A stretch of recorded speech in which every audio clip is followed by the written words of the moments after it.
The Dorkening and all affiliated shows are not intended for anyone under the age of 18. The following may contain discussions or scenes that have adult situations, graphic violence, nudity, strong sexual content, and graphic language. This show is intended for mature audiences only. Viewer discretion is advised.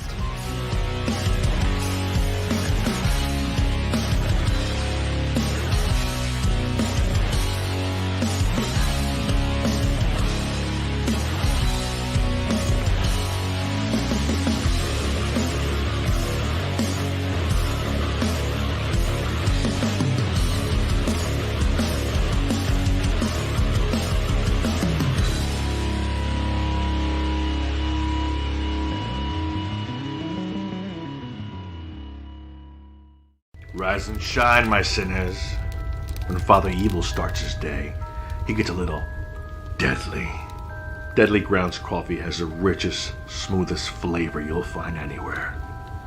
It's sinfully delicious. Once you go deadly, you never go back. Order yours at getdeadly.com. Coffee's so good, it's scary.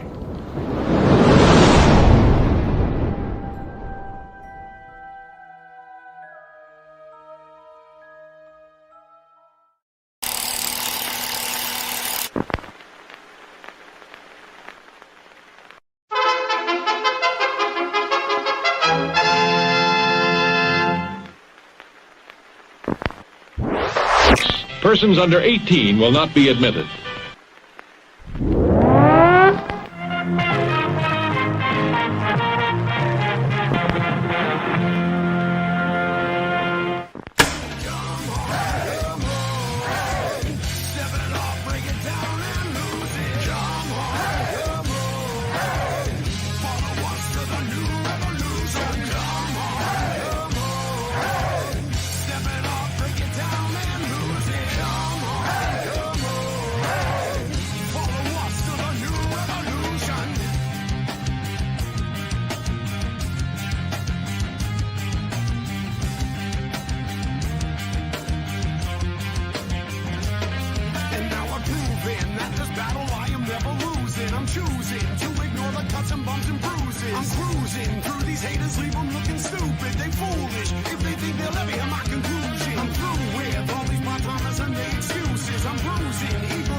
What the fuck are we gonna do now? Get high?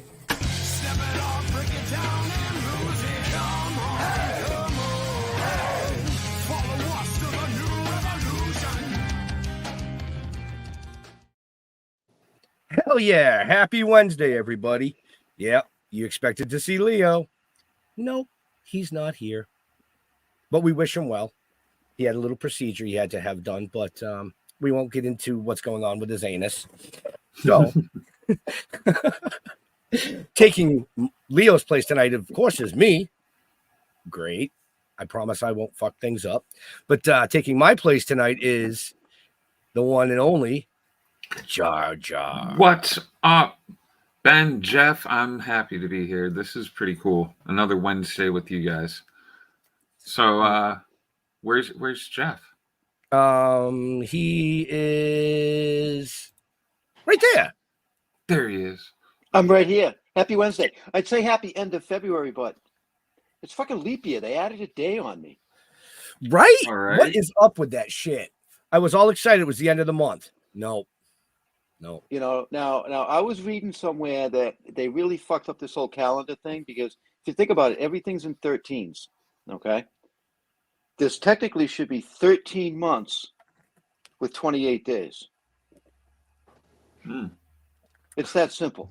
Well, no, that would really suck. I really need those extra 2 days to pay bills sometimes. You know what I mean? So, you know, I mean, me being me, I eat a few gummies and I beat my head against the wall trying to figure out, well, what the hell would be the name of the 13th month? Okay. What would it You be? know? I have no idea. No. I haven't Well, I haven't figured it out yet. Maybe our guest would know. We You have know? a guest tonight. You know that, right? Oh, we do? Yeah. Oh yeah. Yeah, no, you're right. We do. Let's welcome. I'm gonna fuck his first name up. Was it Kevin Redzinski? That would be me. So. And you know what they call the month? They call it Remember, because you'd have to remember that there was that extra month. And I Bravo! Right? Because you'd always forget. You got another fucking month. They go, yeah, remember. The other thing I've thought is if they can add, like with the daylight savings and all, why not add a day to the week? I mean, if you added a day to the week, everybody would have an extra 3 to 4 days a month. You know what I mean? It'd be a little bit longer to pay bills. You might actually be able to take a day off. Just add a day to the week. And then when people go, yeah, but that'll screw up all the holidays. The holidays are all fucked up anyway. I go to my Home Depot now and they're going to have Christmas decorations for next year. You know what I mean? Oh, yeah. All that idea is, it's all gone. Like the seasons are done. And the earth is all fucked up. Seasons are blown out. You know what I mean? So add a couple of days to the month. Give people a break. All right. So what would the extra day be called? That's one. See, now that you got me. It'd be non-day. Yeah, Non-day. Sunday, None-day. None-day, because you do nothing. Non-day. See? Sunday, You're None-day. doing nothing. You know, I mean, well, you know, with the way things go with our luck, it go from a 5-day work week to a 6. Well, you see, that's the All thing. right. That's the thing, is that most corporations will You go, know. good, one more day of work out of people. Right. You don't think they're going to give you an extra fucking day off, do you? Well, my question would be, if they're going to give you the extra day of work and everything over 40 is overtime, do you get overtime pay for that extra day? Yeah. Or do they say, no, now it's 48 hours a week? So there are far more questions to it than I thought. So the powers, so the powers that be are on to something with the 7-day week. So we'll leave them at it. But what's up? I got Jar Jar. We don't have Leo. You had to have something. It was something removed, you said? Well, hopefully not. Removed? Yeah. Hopefully not. Well, I mean, I he probably sat on Leo, the you're going to be a so lot of upset stuff. not being here. Is that where I put it? Is that Yeah, where they're looking. Where I left it? Yeah, Leo's at that age now where the doctor requested one of those things where you have to drink a lot of liquid and sit on the toilet for a long time. Oh, been there. Yes. So Yeah, That's well, as it, long though. as they don't find his Yoda. Yeah. right. It is or missing glove. Who knows? gloves we got, man. Glove I got. Hopefully he doesn't have this glove. Well, that would hurt like hell. I'd be in the wrong place. Actually, Yes. this was made for me by a glove builder named Rudy Salazar. I want to give him a shout out. That's cool. Yeah, he really came through for me. I started doing these conventions and stuff. I reached out to him, and I needed something that had the full palm, which is not the typical glove. The gloves have the palm cut out, but I need something a little easier on and off so I could pop it off, sign something, pop it back on, take a picture. So he made me a custom piece in a very brief period of time. So I'd have it for the first convention I did going back about 2 weeks ago. Because I just started with this convention stuff. Right. But right. How are you liking it? You know, I do. I like it a lot because, you know, it's funny because my wife said, well, I'm tired of hearing all these fucking stories. You tell them. She goes, now you're going to have a whole new crew of people love to hear it. She goes, you're gone for a while. You talk yourself out and you come back with money and you're quiet. She's like, I love it. So I did the first one and it was great. I mean, the feedback I'm getting from people, that show was in Allentown. There was a guy, Joe, I believe it's Gibney. He drove from Philly, you know, and wasn't even sure he's going to make it in time. But he's like, I really want to get up here. There was a chance to meet with you. I was like, holy shit, you know. I did all this stuff going back. It's, you know, 35, 40 years ago. Right. And at the time I was 20, 21 and 22 doing the work. And I was shooting more for, you know, actor and that kind of thing. I went out there to write, which I should have stuck with. But once I started hanging out with writers, they start going, look, there's a reason that we're writers. And it's because we don't look like an actor. They're like, you look like an actor, be an actor. And I let my ego get to me, and I go, oh, I'll act. And I started, the first gig I did was on Heather's. And that was because they literally set up shop across the street from our apartment where I was living with a couple of buddies and stuff. So we would go skateboarding at this school. It was an abandoned school or shut down school. And we go over one day and they get it all locked up. There's trailers there and stuff. We're like, what the hell? The next day, it's just bustling. We see tons of people. We go over, start walking around, and we find out what it's about. And then we registered with Central Casting. And the next day, I'm on the set of Heather's. So the interesting thing about that was, you know, it was first set I was on. So I'm just showing up, got my clothes, the whole thing. You bring some changes with you. And they had us in a hallway. And the scene, it's in the opening credits and then again later in the movie where they're bustling, you know, kids going down a hallway in high school. And they needed somebody to come up behind Winona Ryder and then just cross behind her. The thing was, when you crossed behind her, you would have walked right into the camera. So you needed to watch what you were doing. First guy they have in, he's look, you can't look at the camera. You can't, guy kept looking at the camera. Well, I'm afraid we're going to walk into it. So they're like, next, they pull another guy out of the hallway. They're like, you. He couldn't do it. He kept looking at the camera. So I just happened to be there. You, try it. So I was able to do it. So now from that point, I became like the go-to. So when the PAs would get their little assignment, like go in there and pull 15 kids, we need 7 girls and we need 8 guys, and you know, and we need a couple of them that are going to do this. So they'd have to go in and kind of hand pick us. And I became the go-to because they're like, well, this guy could walk and chew gum at the same time, so we'll use him. And he keeps his mouth shut, which is the one thing I can tell everybody. Anybody who's trying to get into any point, and I imagine it still holds up today. If you find yourself on a set for any duration of time, keep your mouth shut. Do what people ask you to do. Short of anything that's going to put you at risk or get you hurt. So many guys, I couldn't tell you, would be sitting. We'd get all corralled up in the morning. And you'd see guys and you'd hear them. They're like, oh, they're going to pitch, right? They're going to pitch the director when they pull them out to do, you know, to walk down the hallway. This guy thinks he's suddenly going to whip a script out and pitch a director. Now, this guy, the director's, of course, got his focus on something else. So I would see guys all the time. Oh, this is my chance. This is my chance. Yeah, that was your chance because you're not coming back tomorrow. So you had your chance and you blew it. That was it. You create any kind of ask a question about what if I do that? Did I tell you to do that? No. Okay. Then don't suggest it. Don't do anything. Sit there. Do what you got to do. So that really is how one job sort of led to another job. Heather's I did about 2 weeks on. And the interesting thing with that was they were paying everybody cash at the end of the day. So a lot of times people wouldn't show up the next day or the day after. So when they saw that that's what was happening, at the last shot each day, they would stop before they got started and they go, everyone who's here right now needs to come back tomorrow because they'd pick it up the next day, the rest of the shot or the matching shot. So if you cannot be here tomorrow, if there's any chance you're not, you need to leave the shot. And you'd see some people get up and leave. So my buddy and I, once we heard that, we had it wired. Because what we would do is we'd show up in the morning, usually hungover as shit. We'd go to the breakfast, you know, catering trucks, and now we're eating, everything's great. Check in, everything's cool. Let the right people see us. And then we'd go hide and fall the fuck asleep somewhere. And then one of our friends would come and get us and make sure we were in the last shot. Because when we knew if we could get in the last shot, we had work the next day. Because they'd say, well, everybody here could come back tomorrow. We'd like, sure. You know, come back, have something to eat, go to sleep until, 5 o'clock. Sure, I'm up for it. The thing about that movie was, you hear about different people, actors, actresses and stuff, but like Winona Ryder at that point was just, I remember thinking to myself, like, don't look in her general direction, because if she were to glance at me, I was afraid I just wouldn't be able to look away. You know what I mean? And she had this thing going with Christian Slater on that film.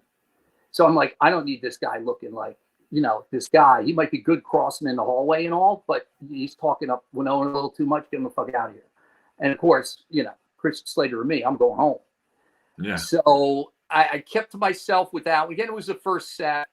I did try the one girl that was there, Lizette, who actually I found out had a big background in child modeling, with coming up with Brooke Shields and stuff.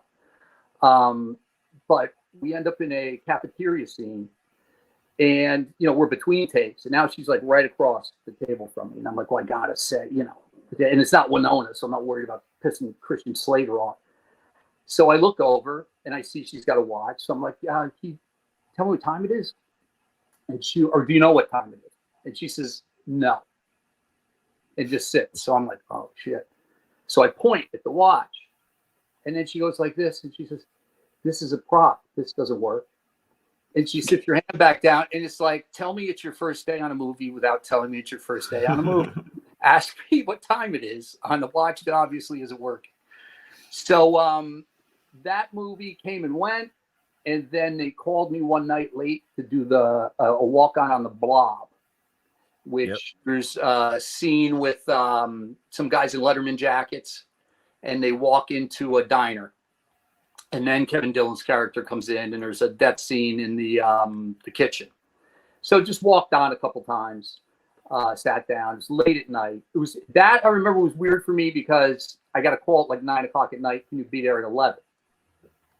And that's the thing about it with all the Freddy stuff, because I did Nightmare on Elm Street 4, and then I did the series Freddy's Nightmares. And I remember on Freddy's Nightmares at one point thinking to myself as I pulled up, because the sun's coming up, I'm pulling up home, after all night shooting. And it occurred to me that at some point in the week, I had been awake during every hour of the day. You know what I mean? Like your schedule pushes into the next day, they give you your little turnaround, and you're back the next day. All of a sudden, I realized I'm like, Tuesday, I was working at 4 a.m. And then Friday, I was working at 4 p.m. and everything in between. So it was incredibly grueling. A lot of that horror stuff was dangerous. A lot of it's kind of on the fly in a sense, especially that early on. They had my arm stuck, and this is on Nightmare 4, because I went from Heather's and then the Blob thing. I did another couple days on something called the Baby M story. I don't know if anybody remembers that. That was the first in vitro case. So where somebody changed their mind midstream. Yeah, and then it went to court and everything. But I'll tell you who worked on that was the guy on motorcycle, big mustache from Animal House. And I forget the character's name. I know. I can picture him. Yeah. And Dabney Coleman worked on that as well. Dabney's cologne smelled oddly like vodka. I don't know if there's a cologne that they make out of vodka. It's a couple years ago. Somewhere. Yeah, somebody's got a couple behind it, But take a picture. He's like, yeah. Isn't that a Russian? That's a Russian cologne, isn't it? Yeah. Stinky not so. So get through that one. That one was kind of boring just because it was just such a serious subject, and the way the room they kept us in, it was beat. But again, it was paid. From there, I get a call to do extra work on Nightmare 4. I do one day, and then they call me back from casting, and they call me up and they say, look, they're looking at you to possibly be stand-in for male talent. And they're also wondering what they're going to do about a photo double for Robert Englund. But I don't know if that's going to be you, blah, blah, blah. They said, can you make the commitment? Because it's going to be a month and a half, 2 months, whatever it was. I was all over it because steady work. I mean, sure. So I go in, and they definitely used me for the male stuff, the male roles as a stand-in. And then somebody just saw the way I was standing and my shoulder height and just sort of my at ease pose or position was very similar to Robert's. So when they took the measurements, they come to find out that myself in Chuck Taylor's, which is what I wore then religiously, and Robert in the stacked heel, that we landed at exactly the same shoulder height and then exactly the same hat height when we put the hat on. So I started photo doubling on 4. Wow. And some of it didn't make it on to the film itself. But there's one scene, and it didn't make it in. And I think that was one of the pics I sent where my arm stuck in like a rig. And they had my arm like hyperextended for a while. and I've seen a video clip of it since, which I have on my Facebook page as well, which is Freddy Do, spelled D-E-U-X, all one word. And I mean, there's 10 guys on top of me. They're blowing smoke in the room. This thing is hyper. You could see a guy is literally holding my hand up because I can't even hold my own hand up any longer. And I'm in this rig. And I mean, I'm just sitting hoping that they get done before I have to piss or something, because to get me out of it and then stop everything, that's it right there. Now, this you could tell was a picture taken at the beginning because I'm still looking like a little bright-eyed. There's other pictures I have. So now you can see where I'm sitting and then where the hand is. And then they've got those hoses. So it's this incredibly difficult position to be in to begin with. And then they had me reach the arm all the way out. And it was unsustainable. And those two hoses had armatures in them. So there's the guys working the armatures are like, up in here. And suddenly he and I are friends. And you're just trying to get through all this stuff, and they're blowing the smoke, the noise. I'm writing a book about all of it, my trip to get out there, and then my experience there. And some of it I'm finding I'm almost processing now, because so much was happening so quickly then that I didn't really, you just kept moving, just suck it up, keep moving. So when I came out of that rig, I didn't have like proper use of my arm for like almost an hour. I was like, even when I was in it, I remember thinking to myself, am I making a mistake by not asking them to give me a break? Because they'll just keep going. They got to get their shot. They're going. There was a guy there, Bill Forsh, who was great. He's got to hold my hand up. But he was the one running over bottles of water, fanning me off a little bit. Now, the interesting thing about that department, which was special effects, so they would do these rigs and all, but they had a budget for condoms and KY. And a budget? Yeah. Now that's why they became friends. Right. So now here's why, though. You could take a golf ball, you put a nose on it, paint it red, shove it into a condom, slather the condom with KY with a little bit of red in it, and now you got this gnarly, nasty looking thing inside of some kind of membrane. You know what I mean? Yeah. Okay. Yeah. So that's why they were there, but that wasn't always how they were used. So, I'd stop by every now and then and be like, hey, and say you have, but this time I'm stuck in that arm rig and I'm just I'm like this. And I remember hearing something like clunk, and I turn around and look, and there's a 12-pack of condoms sitting on the floor. So I'm like, they're like, come on, get through, you'll make it. So, they're feeding me these condoms and go, come on, you'll get through. So it's like, all right, well, it won't be that bad after all. But, and that leads me to a funny condom story, which is just what Ben was waiting for. I thought we were going to start at the beginning, but you went right for the end. So go for it. Yeah. So my apartment was across the same one that I went to work at Heather's. It was across the street from the supermarket. So I'd walk over there all the time. And at the time, I had a steady girlfriend, so I'd go on a Thursday or Friday night, and I would get a 12-pack of Coors Light and a 12-pack of condoms. And I'd walk my punk ass right up to the cashier. I didn't give a shit. I'd drop it right there next to a woman with her eggs or whatever, and it would go down. I'd ring up. So I put these things down, and I hear a guy behind me go, "Oh, busy weekend?" So I went, "Nah, slow night." I turn and look. He's laughing. It's fucking Eric Estrada. So the stud of studs. So I'm like, nah, slow night. And I turn and look, and it's him. Then I walk out and I see the Rolls Royce, with the chauffeur. And of course, that's where Eric's going. I'm walking back across the street. But when it comes to the start, actually, now that you mentioned, that was all the way back in Jersey. Like, yeah, you and I had a chat about, you know, when you started that. And I think you sent me a picture of the van. Oh, did I? If I did, then yeah. Then you, yeah. Oh, yeah. Oh, wow. Yeah. I drove that from New Jersey, and I got as far as Calexico. Actually, you know what? That don't look drivable to me. No, not at that point. And you know what? The shame of it is that little black clump in the back was a nice CR 125. Oh. And And that's what I just got done doing, was riding the desert, the dunes, which I'd never ridden before. And it was just heaven. So it turned out that was Christmas Day and there were no gas stations open. So I did what I'd done 100 times before.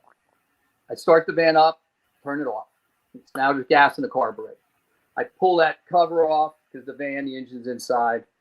I take the gas line off, I stick it in a milk jug. I turn the van on, it's running off a little bit in the carb, but it's squirting into the jug. I can mix my 2-stroke, put it in the bike and ride. I come back, and I don't know if I didn't tighten it enough. It was one time too many, but gas line popped off, and those were notorious because the distributor cap was so close to the gas lines and stuff. Mm-hmm. Whole fucking thing catches fire. I lose everything. Damn. So I'm standing there watching everything that I had burn to the ground, 3,000 miles from home. Now, thank God, before I left, when I closed out my bank account, there was a girl that I went to school with, Allison Fisher. God bless. I'm cashing this out, and I think it was like $7,000, which then, this is like early 80s. It's a nice chunk of change. Yeah. She goes, "What are you doing?" I go, "I'm going to drive cross country. I'm going to California." She goes, you can't take that. I asked for $1,000 bills. That's how stupid I was. I go, "Get that." They're like, "I don't know if they do make them, we got to order them." So she says, "Where are you?" I tell her, she goes, "You need traveler's checks." I go, "What are you talking about?" She goes, "You need traveler's checks." And I go, "I don't have time. I want to go. I'm going." She literally says to me, "I'm not letting you leave here with that kind of money driving cross country cash. You will sit." I had to sit and sign each one. You know what I mean? The receipts, the whole thing. I'm sitting. I'm like, "Al, just a pain in my ass." She goes, "I'm telling you, you're not leaving." And I knew her from school, but it wasn't like we were best friends. So she was really putting herself out and going, "No way. It's just not happening." And thank God for it, because that's what ended up burning was the traveler's checks. But now I have to get refunded the traveler's checks. And I've lost all my ID in the fire.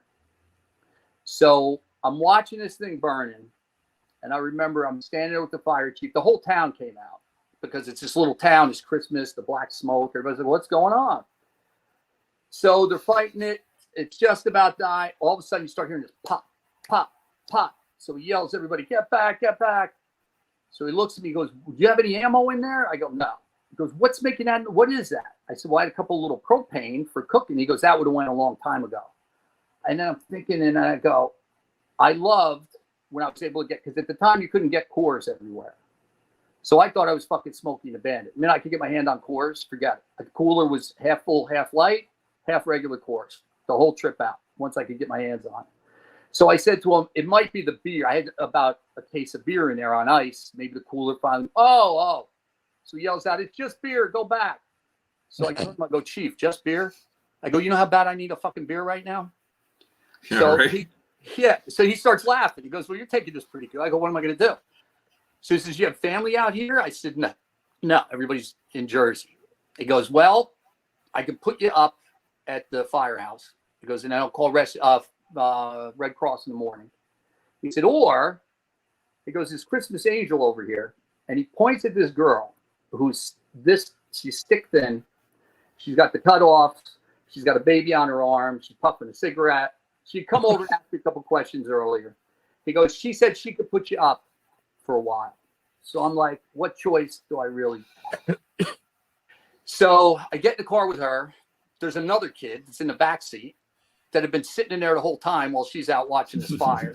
And I bet you wish you had that 12-pack of condoms at that point. No, I was like, because where I came from, like the neighborhood I grew up in, there was a lot of stuff going on. It was pretty spicy. So when I saw her and I saw the lack of figure on her and everything, I kind of had her pinned for, like a meth head or a speed freak. And sure enough, so we're driving back. She lived with her mother in a trailer at this trailer park that the mother was the maintenance person for the park. So I wake up in the morning. I can't believe any of this. It's like, so she starts driving me around as I'm trying to get everything together for these traveler's checks, get some clothes, something. And then I keep talking to my mother and they're asking questions. And then she'd say, "They asked me this and this." And then I'd call them. And so we're doing this for a while. And then finally, I have a day I go into the bank and I'm going, her name was Robin. So I go in with Robin, the two kids. And the manager calls us back. And she must assume we were a couple. Now, one of the reasons she probably assumed we were a couple is because at this point I had taken to carrying one of the kids around because she fucking lost them hourly. Right? I mean, I can't tell you how many times we're looking for this kid. I'm like, this poor kid. So I just started carrying the kid. So we go back, we sit down, and the woman says, look, I got good news. She goes, Friday is when I'll be able to refund all the traveler's checks. And in the meantime, I've been approved to give you whatever it was, like 5% that I could give you tomorrow to at least get you through until Friday because it was earlier in the week. I go, oh, okay. So now I'm realizing this woman might say a little too much. So I'm trying to figure, I got to get, because she said a certain percentage. So then Robin goes, well, how much is that? And the woman says $300. And she goes, yeah, but what's the percentage? She goes, no, that is the percentage. So, of course, being a meth head, she wasn't real quick with the math, but I could tell the wheels are turning. So I get up, and now it's time to leave. So I'm walking toward the door of the bank, and I hold the door open for her. I turn and look, and she's talking to a teller. So she ran it past the teller, and the teller told her the numbers. Well, now she's grinning ear to ear. Her ship's come in.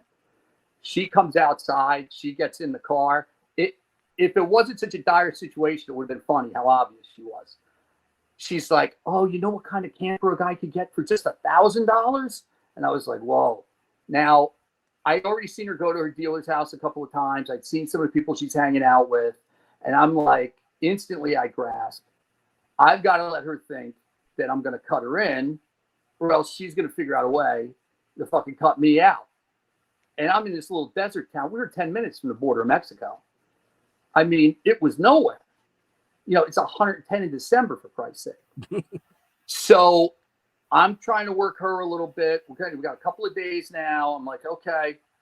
So the day before I'm supposed to pick up the traveler's checks, she wakes up and we're going to her dealer's house like she did every other fucking day. This guy, Ron, she would go into this guy's house and leave me with the kids in the car. The guy she just met at the fire like a week before, right? She's leaving me in the car with these kids. I'm like, this is chaos. So when we pull up, this guy's screens are still torn out, and the screen door is still on the front lawn from when he got raided like the month before. He'd just been raided so many times he didn't bother putting shit back anymore. So I kept telling her, I don't want to go in. I don't want to go in. Well, this time there's no kids in the car, so I know something's up. She says, I need you to go in with me. I go, I told you I'm not going in there. She goes, I need to act like I'm borrowing the money from you. I said, I gave you money. So when I got a little cash, I gave her something.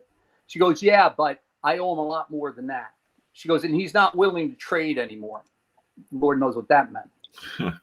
So then she lays it on me. After all I've done for you, so I go, oh, shit.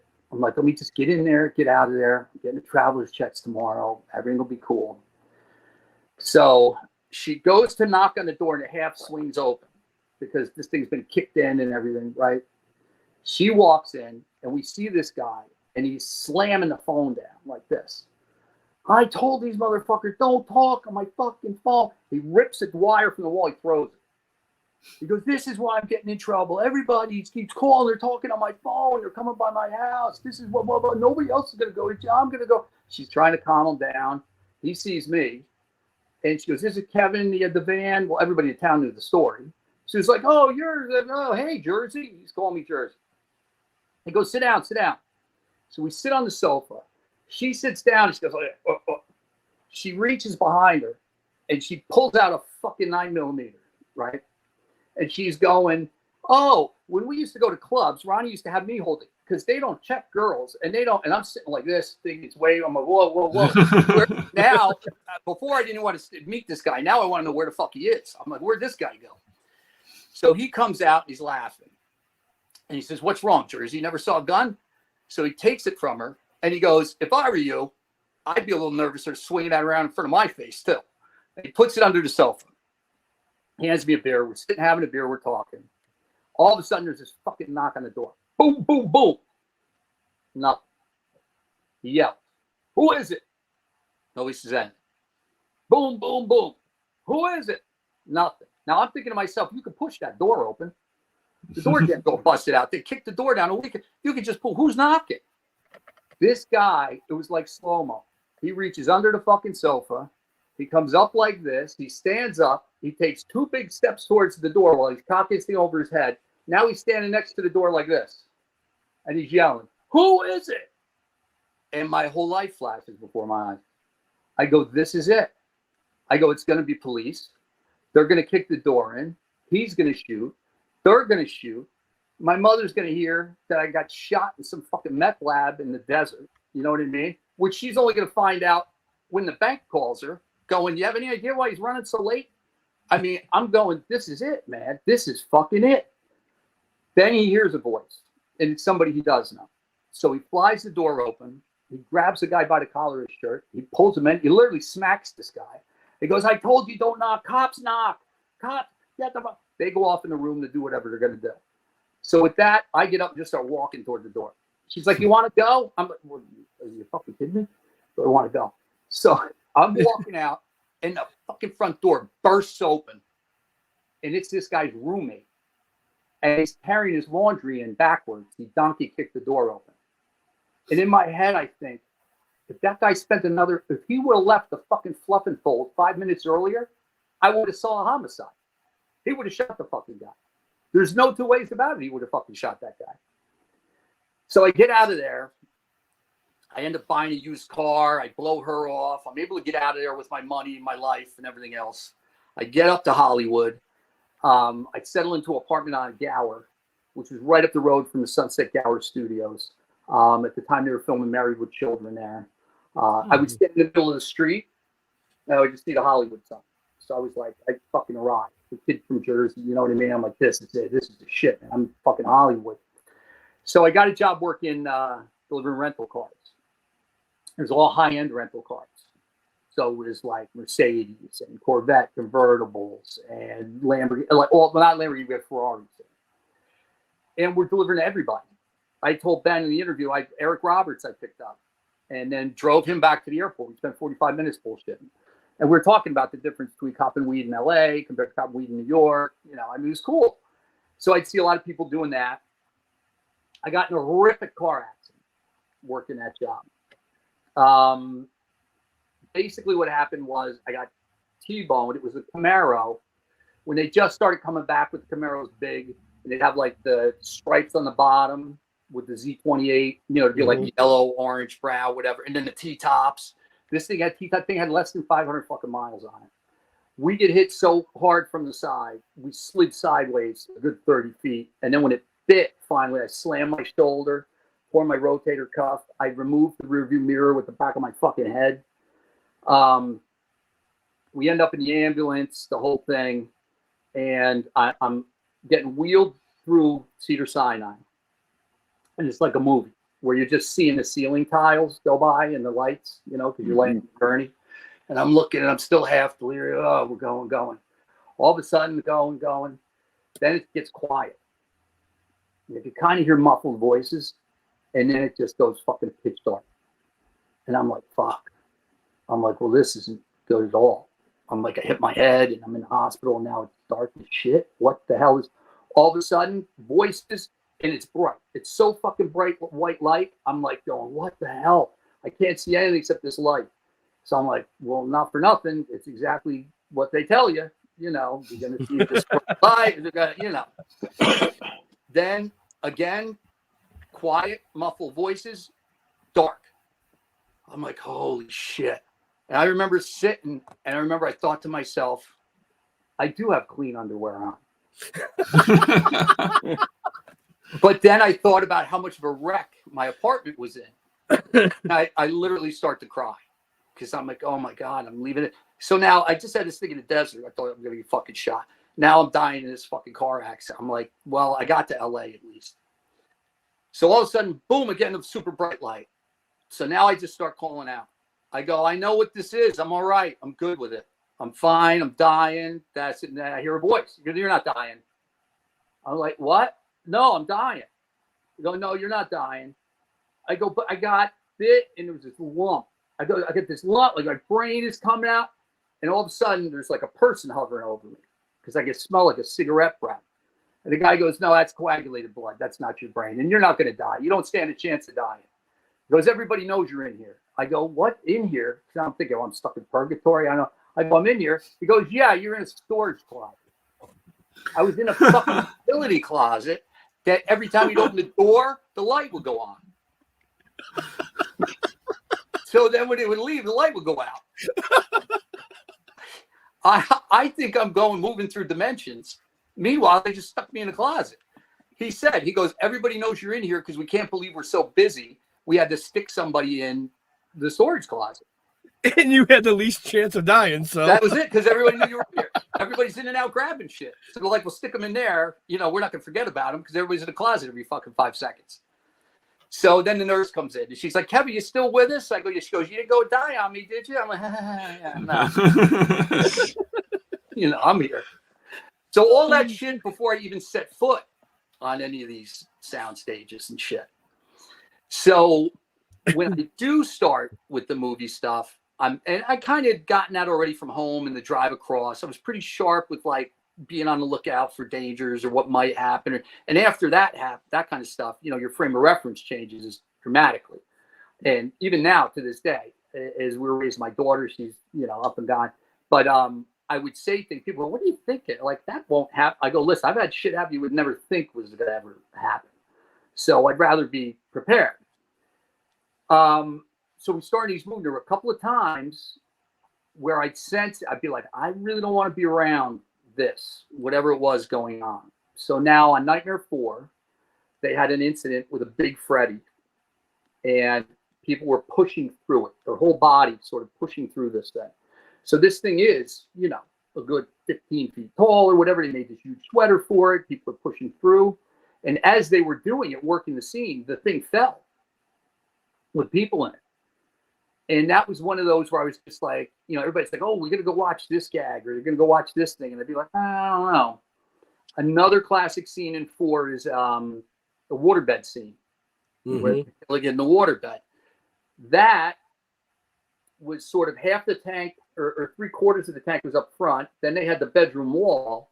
And what they would have to do is go under the wall and they'd pop up on the other side. And they had all this fight stuff going on. The water temperature was cold. It was another one of those where they go, oh, you're going to go see they're shooting or whatever today. I'd be like, I don't need to be over there. And sure enough, there was a lot of yelling and screaming and crazy stuff going on. But on 4, I had a situation where I could have gotten killed. And this was before, I don't know if it was before the Freddy fell or not, but people were getting hurt. And this scene was, it's funny because the guy contacted me and he said, oh, you're going to talk about this? I'll try. I was doubling for the male actor, Dan. And when I walked on set that night, Rennie Harlan, who's the director, comes over and he's dragging this kid by the shoulder. The kid's got a Letterman's jacket on. I'm standing with the wardrobe girl. We're just getting started for the night. And he says to her, what's the jacket?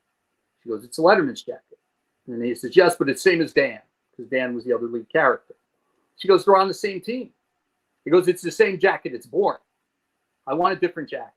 She goes, well, what kind of jacket? And he looks at me, and I only just bought this fucking jacket. He looks at me and he goes, that jacket. And he walks away and leaves the kid standing there. So wardrobe says to me, can we use your jacket for the shot? And she says, you need to wear the Letterman jacket when you double for Dan later anyway. I go, okay. So now the scene where I'm doubling for Dan, they have me on a gurney. They're going to stick me in the back of a van. The van takes off down the street, turns green.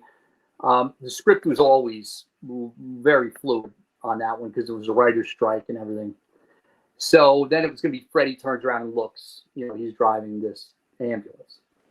So the transportation guys dressed like EMTs. I'm strapped to this gurney, which is just reminding me about the fucking car accident. You know what I mean? I'm like getting at what they now call triggered, which then they just called working. So so I'm sucking it up. My feet are pointed at the sky. My head's this far from the pavement. And then they're this way. The gurney was a little sketchy. And the prop guys knew exactly how to work with it. So they would walk over and show them. Boom, in it goes. But then the transportation guys couldn't quite get it. The prop guys again, boom, in it goes. So somebody makes the call. Goes, fuck it. Prop guys are going to drive the van. Get changed in EMT. 10 minutes, everybody back. All right. Well, they leave me laying on the stretcher, which used to happen all the time. They take some kind of break, but for the effort it took to get me in and out of a rig, they'd be like, just hang tight. And I'm like, what choice do I have, right? So I'm laying there waiting. Now they all come back. So talk about what we're going to do. Keep driving. You'll hear it get cut over the radio. Turn around, come back. Okay, everything's great. So first take. Up, put me right in, close the doors. Guys get in the van. We were tearing off down the street. Those two guys were ball busters. The van was not mic'd. So we're busting balls driving along. You know, they're bouncing it a little bit. I'm stuck back there. They're laughing. Driving. Suddenly one of them says to the other, he goes, you know, I don't even think we can see the set right now. This is ridiculous. And he said, well, they haven't called cut, and I'm not going to fuck up a shot. So driving. He goes, they can't, we need to just go back. Because, I mean, this doesn't even make it. Just go back. So we turn around and go back. And I'm still laying in the back. I asked them to let me up. They're like, just hold on. And I could see it getting brighter as we start to approach the set because everything's lit. And the one guy says to the other, they're kind of like, you know, what the hell is going on? Like, what? I don't know. So we stopped the van, and I could tell we stopped short of pulling into where the set was. And people are now at the van. They're opening the doors. And they're like, you guys are okay? You okay? They're like, yeah. So they come around back. They get me out. And people are coming up. You guys, thank God you guys were all right. You know, this guy. And we're like, what the hell? So a PA comes over. And he says, why didn't you guys stop? And he goes, well, nobody called cut. He goes, we called cut. He said, we were screaming cut. He goes, we didn't hear it. So they come to find out the prop channel was different than the transportation channel on the radio. So they were screaming cut. We weren't hearing it. Now, the issue with that is they only had coverage at the first two intersections. And we went through 4 or 5. So at any point, once we passed the last coverage at that intersection, we could have just, it could have been over. It would have just been done. You would have really saw bright lights. Yeah, then it would have been for real. So we get back. I'm now realizing what happened. Now I'm shook. And the wardrobe girl was great. She goes, look, I just need Dan's stuff. Then you could just stay in the trailer. I'll just tell them that's where you are. Just take whatever time you need. So I go into the trailer and I take off the Dan stuff and I open the door. And I'm standing there, nothing but my underwear. I hand her the clothes and I'm still kind of just, and I'm standing like trying to just digest all this. And one of the grips or somebody walks by and they're like, hey, Kev, glad you're okay. And I thought to myself, I'm standing in my underwear in the doorway of this trailer and I don't know what's happening. How okay am I? I'm like, really? And I curled up in a ball on the floor of the trailer and was rocking because I was trying to just digest all this shit. And I'm like, so between this thing in the desert, then this car accident, then this thing, I'm barely a year away from home. I'm 21, close to 22 years old. I'm like, is this what life is going to be about? I mean, is this what this is when you like go out on the road? And in a way it is. You're always trying to avoid getting killed. It's just not always in such an elaborate fucking fashion. So I debate quitting. And I think about what that looks like. Walking out and going, look. And I was sure everybody probably would have been like, look, I get it, you know. But then, like any young actor in Hollywood, I needed my SAG card and I needed to eat in that order. So quitting wasn't going to get me either. So I went out, went back to work. And everybody's cool, you know, and people are compassionate about it. But the truth of it is, it's the fucking film industry. We're making a movie. Right. So you go, I could have got killed. You're absolutely right. It was scary as shit. But you didn't. And we got another hour before we got a fucking curfew. So let's go. You know. So you didn't have time to really digest this shit. And I've heard other interviews. Mick Strawn, who did all the set and production design on 3 and 4 and a lot of other movies. And there's a book on it actually. Blake Best wrote a book with Mick Strawn called Behind the Screams. And that's easy to Google and find. And Blake Best is just exactly how it sounds, how you spell it. But reading through some of that, I heard people kind of with that sentiment. And one guy in particular, as he's talking with Mick, because they're interviews, And the one guy says, I haven't thought about this stuff in how long? He goes, and I got to tell you, I'm getting flooded. He goes, I'm getting flooded. And that's really what started happening for me when I sat down and started writing this stuff and then going through these old pictures. Because just so much happened, like all the time. It was just nonstop. And Freddy's Nightmare, for me, it was more like a mind fuck. And it took a toll more mentally than physically for me because I was a stand-in. You know, there were guys there hanging lights, 18 hours at a clip and just grinding themselves out. I joked with Ben. I said, I don't know how those guys got through. I said, I could kind of speculate, being it was the 80s. I'm sure some of them had a little help to get through. Yeah, somebody was a little snuffleupagus. So, but my thing was, because I stood in for Robert, I could be put in these really crazy situations. And I would have to run through it maybe 20 times, whereas he's going to step in and do it twice. Because I'm while they're adjusting the lights and all that shit. So, sometimes people will have a little bit of a curiosity, like, oh, I wonder what it's like to actually lay in a coffin and have them close it on you. That was a scene that I had to be a stand-in for, because Robert, the first thing I noticed, and it makes total sense, they do not design them for whoever's in it to sit up, right? They don't. It's a squishy, spongy, springy. So every time I would have to sit up in this thing, it was like, it was a hassle. And then they'd put me back down, close it again. The curiosity about what it's like to be in a coffin, it's over after the first time it happens. I'm going to tell you right now. You can lay in there once, they close the door, they lift it up, you go, I'm good. But with this, they had to keep doing it, until they got the lights right. They got this right. They got that right. And I'm the schmuck in this coffin, waiting for them to open it so I could half do a fucking crunch, try to get my ass up, just to go down again, close it again. Then sometimes we close a little longer. And I'm like, well, did they remember, like, what's going on? They forget about me, which has happened. They did a scene. It was plastic surgery was the theme of that particular episode. And they had me on one of these gurneys again and a sheet over me, and it cut out. So just my nose was the only thing you could see. And I'm laying down. And what would happen on occasion, we were all working these crazy hours. I was the only one that would end up spending some of his workday laying down. So sometimes with nothing, I'd fall asleep. So that was one of the times I happened to fall asleep. I'm under this sheet. And it would be the strangest thing because, I'd fall asleep sometimes and I'd wake up and I'd know, okay, I'm at work, but I didn't know if we were in the middle of a shot. It'd be dead quiet. Can't move. Yeah. So I'd lay there like listening for some indication that, we're in the middle of a shot. And sometimes we would be. Because all of a sudden I hear some dialogue and I'd be like, well, good thing I didn't fucking move.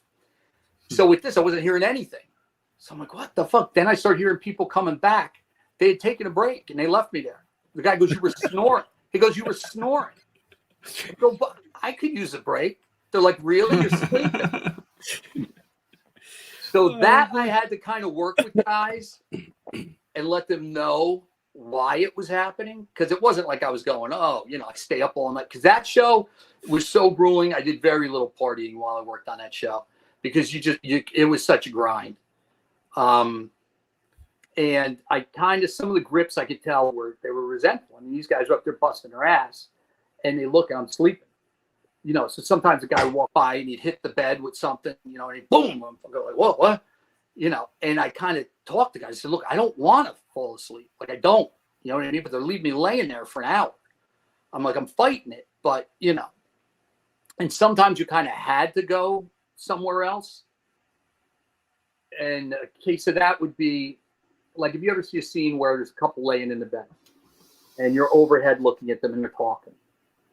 Well, if you think about it, there's a camera 5 to 10 feet directly over their head, pointed right at them. And then all the guys to operate a camera are up there looking down. Now, thankfully, everybody was a pro. because all it would take is one asshole with a pen in his pocket as I'm laying there, and he leans over like this, and the fucking there, and this camera weighs a ton, and I've been watching a guy unclip a couple of things, pick it up and walk it across the room, you know what I mean, for months. All of a sudden that same thing is clamped in, and now it's hovering 10 feet above my head. And God forbid anything happen, there's nowhere to go. You know, there's just nowhere to go. I take a camera to the face. It would only hurt for a minute. Yeah. Then they'd put you in the closet and you'd see some white lights. And then you're back.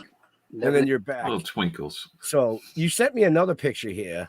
I want to. Yeah, that's another one of those incredibly comfortable situations. So with that when he filmed it was a manhole, and there was somebody that was going to pop up out of the manhole. Now, this was one of those weird situations where if I stood completely upright, I'd be too tall. My shoulders would be up out of the thing. If I kneeled, I'd be too low.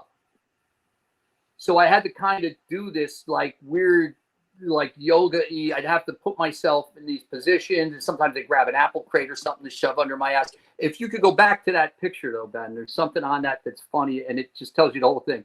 Look at this motherfucker up here on the right. He's eating soup. Yeah, he is. Yeah. So there's all this crazy shit. You got so used to craziness going on. You're eating soup. You know what I mean? You're this one's over here. That one's taking a selfie, and yeah. It's like people are just doing their own thing while there's this chaos going on. But I'll tell you what, if you didn't grab the soup while it was there, and that's the other thing, I'd be sitting there. You think I'm not smelling soup where I'm standing? I'm smelling. So I'd like some fucking soup too. Mm-hmm. You know what I mean? So, and that was Mick who designed all that stuff. And I made a joke with him. I said, you know, thanks to your expertise and vision, I've been in everything from a guillotine to a stove to a manhole cover, you know, a manhole. So yeah, I was like the guinea pig, you know, that they would run through these things. And one of the Freddy's nightmares, there was a guillotine. And I had to lay in this thing, and it's like 10 inches above my neck or so. And I'm just trusting everybody knows what the fuck they're doing. And the thing of it is, I know some of them had less sleep than me, and they don't get to catch a nap. So you really there was a lot of trust.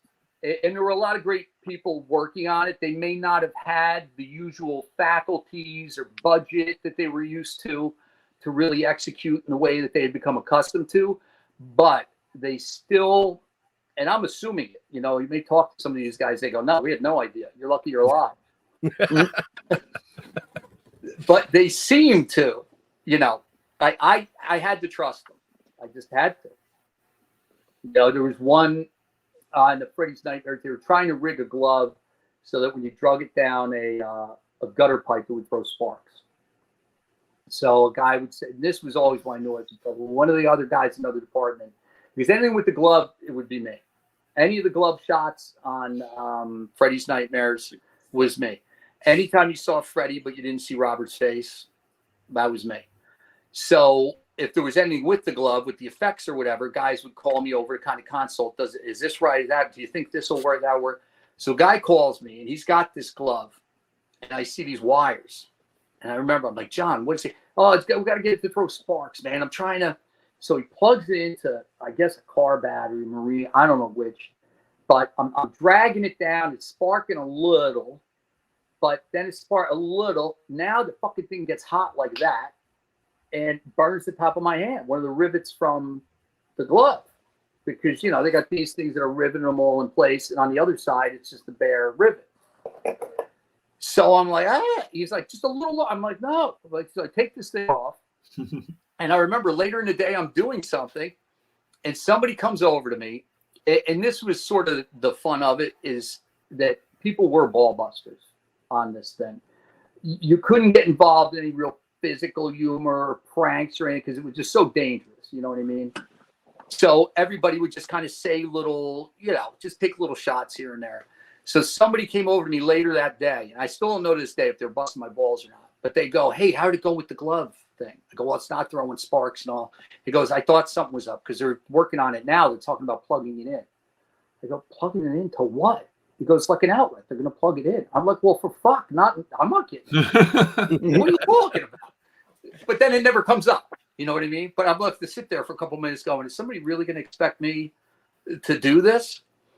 So there's a lot of camaraderie on the set. A lot of pictures I have. That other one I showed that you showed with the arm rig is a Polaroid. Yeah. That was somebody who just was there. They snapped the Polaroid. They had to take pictures for their own continuity. And they cracked off a couple extra and came over and handed it to me. So just to think that with everything else going on, that somebody was took the mind to go, oh, you know, took a couple minutes, took it and handed it to me. Which without it, and I'm so grateful, you know, without it, I wouldn't have record of this stuff now. Right. So and then like this one here. That one. What's interesting with this was, I've got a glove on there too. I just noticed that. This would be before I stepped in, I had a little slimline 110 camera I kept with me. And I would crack off shots. And then before I go into a setup like this, I would hand it to somebody who was nearby. And I'd go, crack off a couple shots of me when I get in there. And they go, okay. So they'd take their shots. Then we would keep doing our work. Well, they had work to do. So they would go back to work. So the camera might be floating with this person for an hour or two. Suddenly we'd catch up. We go, oh, here's your camera. And I took a couple pictures. I saw some cool stuff. I'd be like, okay. So I have stuff that, like other people took that was really cool. But a lot of the pictures, you know, it's crew and cast. But I got a bunch of stuff that's Robert behind the scenes that nobody's seen, you know, and I'm trying to figure out how to roll this stuff out. So just putting word out. I know you guys reach a lot of people. If anybody's familiar with this NFT shit, by all means, reach out. I've got a picture that's never been seen. You know what I mean? And to have Robert sign one of those would be an awesome piece. So, and they're only going to be new once. You know what I mean? Yeah. Right. And all of a sudden, everybody sees it, the whole thing. So I want to produce it as a nice print, because a lot of the collector stuff, when you go to these conventions, it's a little bit less, you know, it's not so much a photo as it is, you know, just a print that they printed on whatever medium. Right. And try to keep a little continuity and quality of it, because there is some cool stuff. I'm meeting with a guy next week who's going to clean them up a little bit, and then I'll put them on my page. But you mentioned that, you know, you were writing a book. Have you ever thought about putting out an actual photo book? That's the other thing. Because that would be really fucking cool. Mm. You know I mean, Robert did dub Freddy Do. Yeah. So what I thought of is, if you remember back in school, they would have those magazines like Dynamite or something, where you can pull out a thing that's a poster or whatever. Yep. I thought doing like a spoof on those, like do it in that style, but a higher quality, could be really cool. And I have another project I've been working on forever, because I repaint vintage pinball machines. Mm. So that's an interesting gig. Yeah. And I would get these things and I'd have to sand them down, but it'd have all this graffiti gouged in it. And I love graffiti, all different kinds of graffiti. And I thought to myself, I suddenly felt like custodian of this stuff. I'm like, look, it was super important to Miz that people know where he was in '79. You know, Miz was here. I go, and there's no way that this graffiti survived for the last 40 years, you know, to die a slow death by palm sander in my garage in Jersey. So I started taking pictures of this stuff, and I've got reams of it. And some of it is so cool. And some of it's so crazy. There's one guy, he put his name on every game. Almost every game I came across. This dude, Dick.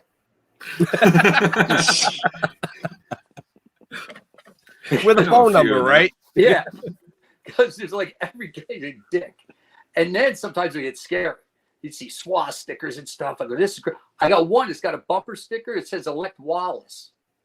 Wow. Which is the guy that was, he was anti-segregation and there. Yeah. There's the bumpers. And it's one of those old 60s, 70s ones where it's flat black and then it's got the fluorescent orange lettering. You know what I mean? And it's not even like a plastic that would hold up to weather. It's just like a paper. So that I got pictures. I got pictures a lot of that stuff. But I am looking into exactly how to roll it out. But I started with the book, and then the nightmare stories were coming up. And I started telling people, and they go, that's like, there's an appeal just with those stories. Yep. So then I was like, I'll write the book. I'll do these convention things. But then I was like, well, it's going to take a while to write a book. And it seems like, there's the demand there, the curiosity. So I said, let me just scale back to just the nightmare stuff. And then we started with these appearances, and it's been great. Right. So do you have any appearances coming up? I do. What are coming up is the next one's going to be March 10th. And that is in New Jersey, in Wayne, at the Collector Fest. And then there's also something called the Monster Expo. And that's up, I believe, nailing down. Oh. That one we're still nailing. I feel like I'm in a Rubik's Cube. Right? Yeah, you cut out for a second there and then popped back in. So you said the Monster Expo is up by and it went boop. I think that's in Maine. We're nailing that down. Ohio Terracon, but that's next year, is going to be Craven themed. And then I'm working out something with a guy, another one in Texas, but we don't have a date just yet. The thing is, they book all that stuff a year in advance. Oh, I know. Yeah.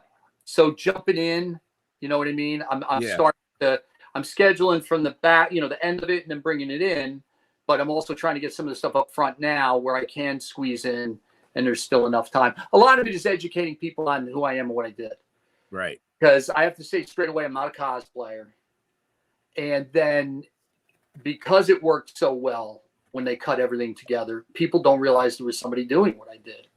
They just assumed all of it was Robert. Well, and that's why they call it editing. Yeah. And to Robert's credit, I remember sitting with him. Now, I worked with him on 4, but that was super chaotic. And actually, just another quick note on that. When I lent them that jacket that night, okay, the scene with that kid was walking up to the Craven. So they shoot the whole thing that night. He's walking up in my jacket. Well, now we're back at the soundstage like a week or two later. Jar Jar knows what's coming. Yeah. So, and I see on the call sheet, they're picking up the interior shots where the kids are now they're going to pick them up walking into the diner. But nobody's asked me for my jacket. So my wheels start turning. I think, I can insert like a blooper in this movie. Like nobody's asking me about the jacket. But I didn't want to get anybody in trouble. So I come to the conclusion, I'll bring the jacket with me to work. If anybody asks about it, then I've got the jacket. No harm, no foul. It turns out that was one of my busiest days on set. It was one of the times they put me in full makeup. And it was for the shot where Alice sees Dan on the operating table, and there's a Freddy that's in scrubs, hospital scrubs. And that was me. They had me in the scrubs. It was a distant shot. I called it distance doubling, when it was far enough away that, they could put you in a schlocky mask and it'll work. So I'm tied up. I'm in this mat. I'm like, I can't get out of here. Like, go get my jet if I have. And they're shooting that scene on the other side of the soundstage at the same time. So I start hearing commotion over there. And I'm going, oh, shit. So I'm waiting. And I'm like, am I fucking things up? Like, this is crazy now. So I ride it out. Come to find out, the reason they were so uptight was because the kid who showed up to play Dan's buddy was not the same kid as the shots outside. So if you look at that scene, when they come into the diner, not only is it not the same jacket, it's not the same kid. Wow. Yeah. Now that kid who originally did it was in my jacket. I knew from working on other films, Heather in particular, I remember seeing him a lot there. He didn't show up, or he couldn't show, because he had landed a featured extra role on Don't Tell Mom the Babysitter's Dead. Mm-hmm. So all those movies around that time and that genre, I could go through and almost like a Mystery Science Theater and be like, that's the guy that's in the hallway at Heather's. That's the guy that's at the high school on Nightmare 4. That's the same guy. Like, you'll see, if somebody looked at the background in those movies, you're going to start seeing the same motherfuckers because we all work the same shit. You know what I mean? So the blue, it's in there. I still have the jacket. And nice. All these years later, I did the same thing on Heather's because one of the scenes they used me in, I was the last corner desk by the door. And it's a scene where the one girl tries to overdose taking diet pills. So there's me, there's another girl, then Winona, and then Lizette's up front, the other side of the classroom. So she goes in and out, or she goes out, but there's a couple times it's on us. And I was always doing some kind of little bit of business. So I was like, I got to do something. So I was like reaching down and grabbing stuff from underneath a book and opening it up. But at one point, I left my shirt buttoned down, unbuttoned, like, you know, a little bit down my chest. And I'm doing a thing. We do a couple of takes. And then when nobody's looking, I button my shirt back up a little bit. So now if you look at the movie, you'll see how in the beginning, I'm like George Hamilton when I get the thing down to here and I get the tan and the whole thing. And then all of a sudden they cut back to me and the thing's buttoned up. But again, it's real small and real quick. But, you know, I thought I was so slick. I'm like, I'm going to do something. I'm going to put a little something in this movie. Fuck with people. Little Easter eggs. Yeah. Yeah. Shit. But, wow. That's so funny. like the one where in the van where I almost got killed, they didn't even use it. They didn't even use it. Wow. So we are we are over time already by a little, which is not a big deal. It. Yeah, I think I've said like 7 words. I know. it's the quietest I've ever heard you. I giggled a little bit. No, I was just loving the stories. But right. I do have a question for you. Absolutely. I was just gonna say, do you guys have your first I do, and last question? I do have a question, and you know, I mean, I've watched all the Nightmares. You know, I love the movies. Obviously, you know that's my genre. How come there's no blade on the thumb? You know, I've got to think it's more so that you could actually do something with that hand and use it to grab shit. Is the only thing I could think of. Okay. Because it's not, you can't get a proper 6-pack that way. No, that's true. Yeah. I'm just saying, you know. True. It's true. Got to get the thumb in there. With the thumb, it's not official without the thumb. Right? So yeah, ask Leo.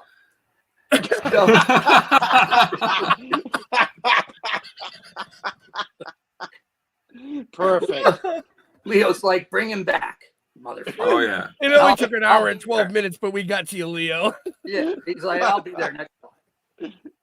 But yeah, questions. You know, I tend to get rambling with it once I get going. No, I mean, you know what? Those are the best shows that we have, because like I told you before we did this, we don't do scripted. And if a guest just goes, we just fucking let them go.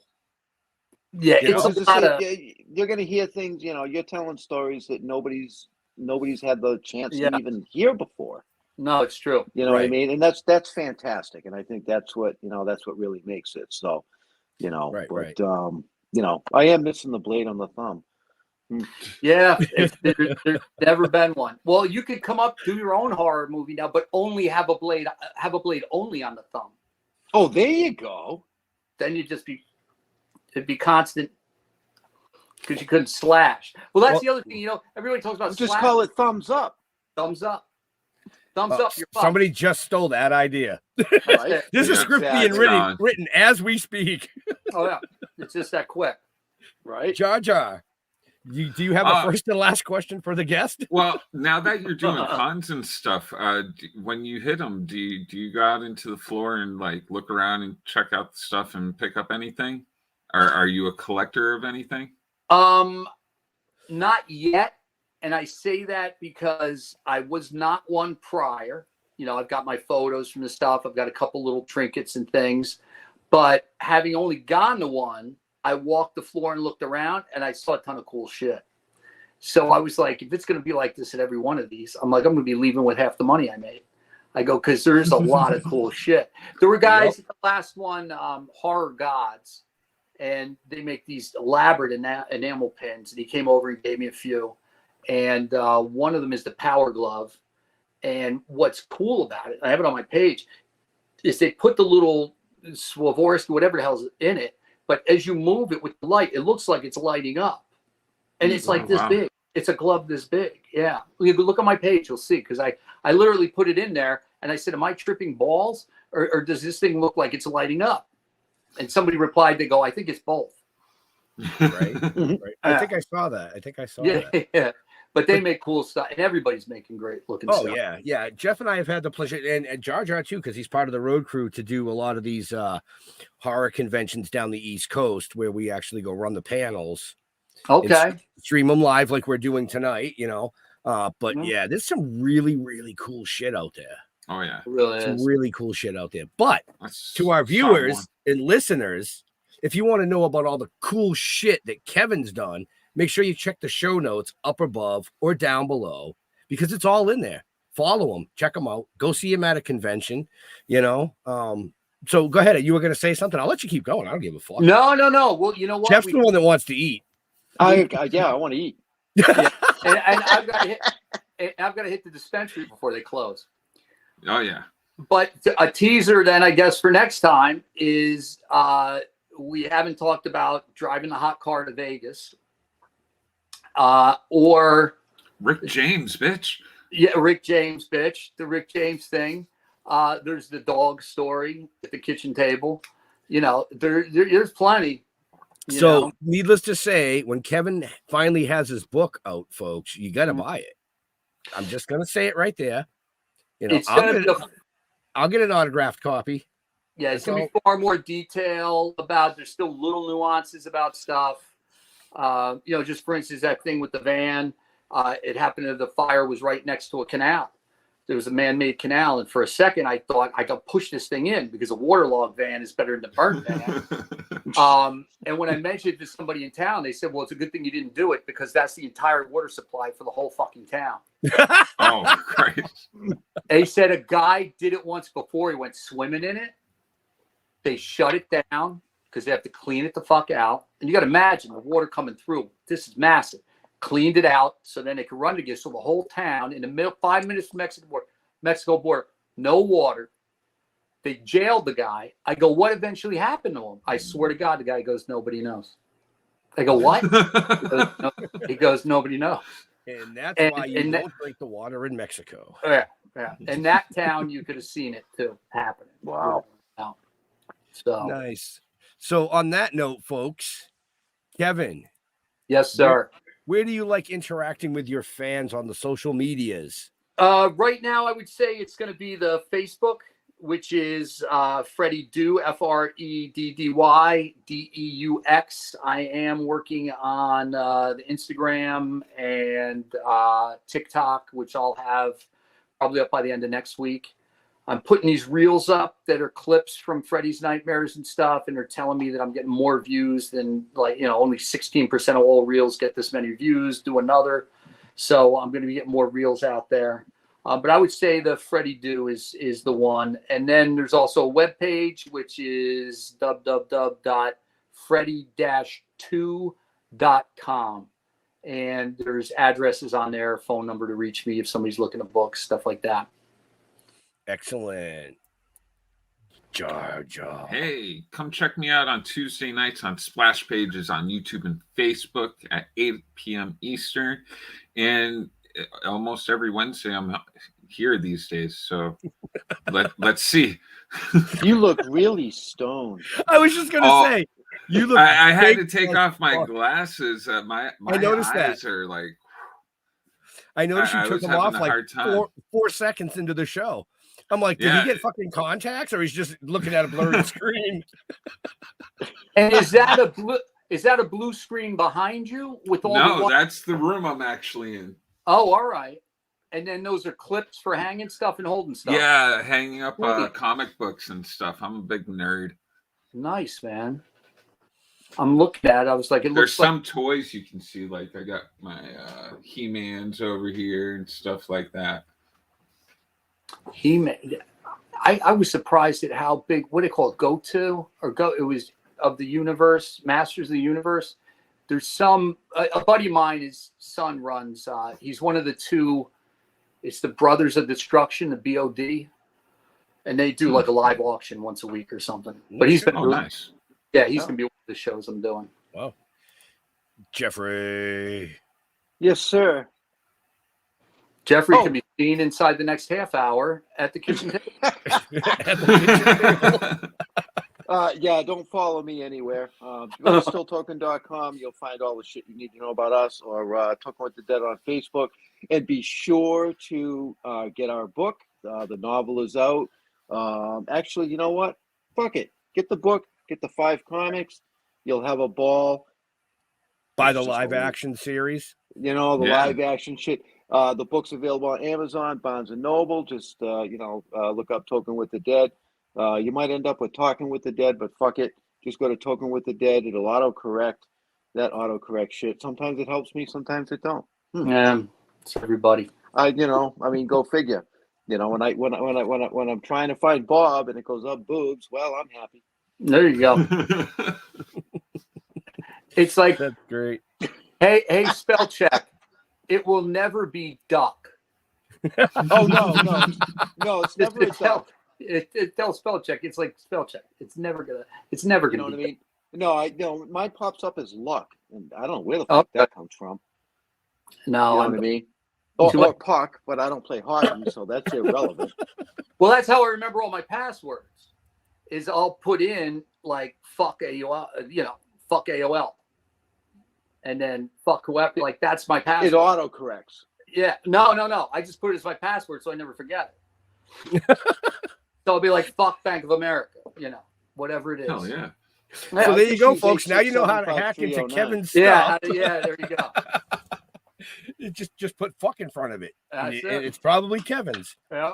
Well, there's little variations, So, I want to thank Kevin for coming and hanging out with us tonight, telling us some really cool stories. Like I said, make sure you get out, check them out at events, check out the show notes. Like Jeff said, stilltoking.com is where you can find out about all the shit that we do. Next weekend, we're going to be at Northeast Comic-Con Cabin Fever in Boxborough, Mass. Come out, see us. You can get a copy of the book there. We'll even fucking sign it for you. Maybe. If you're nice. Or maybe not. We'll see what happens. But to all our veterans and first responders, we want to thank you for doing what you do so people like us can do what we do. Stay safe. We'll see you next week. We're out of here. Peace. Take care, guys. Thanks a lot. Thank you, Kevin.